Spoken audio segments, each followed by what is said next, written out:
পুরীর পরেই ভারতের দ্বিতীয় প্রাচীনতম রথযাত্রা কোথায় জানেন? বাংলাতেই, হুগলির শ্রীরামপুরের মাহেশে। আর এই স্থানকে স্বয়ং শ্রী চৈতন্য মহাপ্রভু নাম দিয়েছিলেন নবনীলাচল।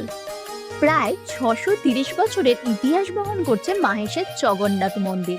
লোককথা বলে, স্বপ্নাদেশ পেয়ে ধ্রুবানন্দ ব্রহ্মচারী গঙ্গায় ভেসে আসা নিমকার দিয়ে জগন্নাথ, বলরাম ও সুভদ্রার বিগ্রহ নির্মাণ করেছিলেন। সেই একই বিগ্রহ আজও পূজিত হয়। শোনা যায়, পুরী যাওয়ার পথে শ্রী চৈতন্য মহাপ্রভু এখানে এসে ভাব সমাধিতে মগ্ন হয়েছিলেন। তিনি এই তীর্থের নাম দেন নবনীলাচল।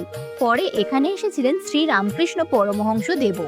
1885 সালে তৈরি হয় মাহেশের বর্তমান রথ।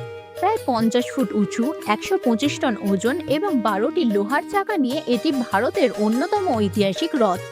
এখানে বিশ্বাস করা হয়, স্নানযাত্রার পর জগন্নাথ দেবের জ্বর আসে, তাই কবিরাজের ওষুধ খাইয়ে তাকে সুস্থ করার রীতি আজও চলে।